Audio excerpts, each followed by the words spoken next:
السلام عليكم ورحمة الله. من مركز جراحات الشخير، بفضل ربنا علينا من نجاح لنجاح.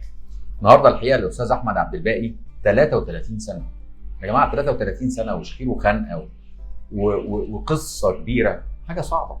ده لسه 33 سنة في مقتبل حياته، مش يعني في بداية الشباب، ولا أنا غلطان؟ لا أكيد طبعا. نشيل لك الدعامة؟ توكلنا خايف؟ على الله. يعني شوية بس، يعني سمعت الحلقات كلها على اليوتيوب معظمها الحمد لله. وقلت إن الدعامة سهلة الشيء، سهل. فمش قلقان، سهل صح كده؟ سهل. نشيلها لك، بسم الله.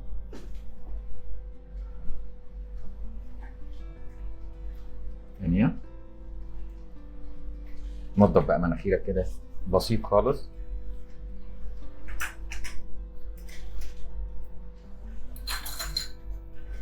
قول لي كده الأخبار إيه؟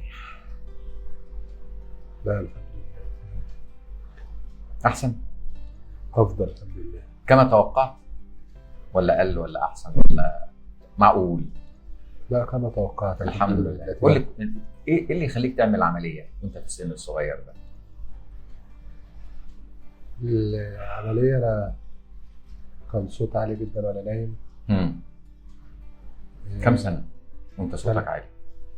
يعني الموضوع ده كان حوالي معايا بقاله حوالي سنة أو سنة. كويس.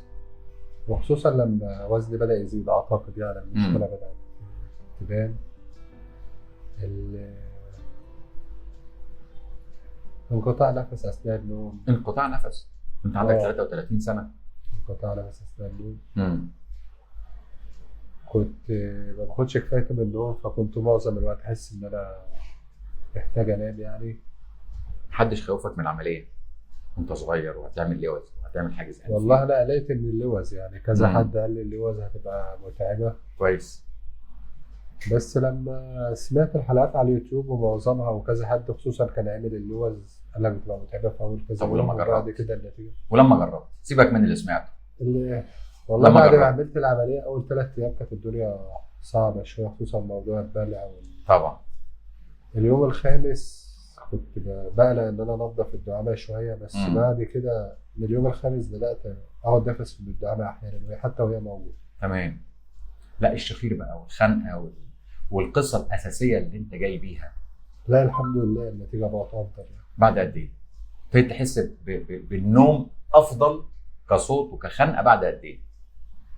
النوم يعني المدام عندي أكدت إن هو ممكن تاني يوم تالت يوم الصوت كان نسبته اتحسنت جامد. كويس جدا.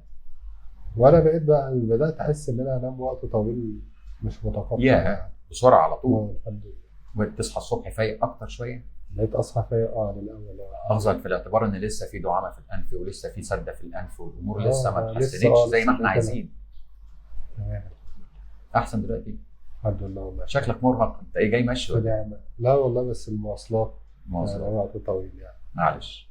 الحمد لله على سلامتك يا أستاذ. سلام. يعني احنا يعني سعداء جدا ان انت بقيت تتحسن، الحمد لله. النفس بقى احسن، الشخير بقى احسن، زوجتك بقت تقول انت بتعرف تنام احسن، والشخير والخنقه وتوقف النفس بقى احسن. الحمد لله الدنيا افضل. الحمد لله. واحنا في بدايه التحسن برضه النهارده ان شاء الله بعد ما بنشيل الدعاء. الله المستعان. الحمد لله. الحمد لله على سلامتك مره تاني.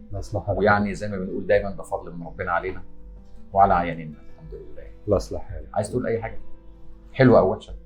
عايز اقول اللي عنده التعب ده ما يأجلوش، لانه كده كده هيعملها عاجلا آجلا، غالبا هيلجأ ليها يعني. فالافضل ان هو يعملها عشان ايه؟ كويسه والله. اول مره حياته افضل يعني. اول مره حد ياخد يعني يقول الملاحظه دي ان اللي عنده حاجه هيعملها، لان هي كده كده طالما ما لهاش الا تدخل، فالافضل ان هو يعملها حتى سنه قبل ما يتقدم يعني. الحقيقه يعني نصيحه في منتهى الاهميه، اللي عايز يعمل عمليه يعملها بدري عشان ما ياجلهاش، عشان هي كده كده هتتعمل وملهاش اي علاج تاني غير التدخل بالكوبليشن او بالراديو فريكونسي. يعني جراحه بالكوبليشن او جراحه براديو فريكونسي ملهاش علاج ادويه ولا علاج ننزل وزن وتتحسن ونحن مش عارف نحط ايه في المناخير تتحسن وكل الكلام ده. لا هي فعلا الناس اللي جربت الكلام ده للاسف ما بقاش فيه نتيجه. الحمد لله سلامتك مرتين. يا سلام. الحمد لله سلامتك. يصلح. وزي ما بنقول دايما اللهم علمنا ما جهلنا وانفعنا بما علمتنا. مع تحياتي ودعواتي دكتور هشام إبراهيم.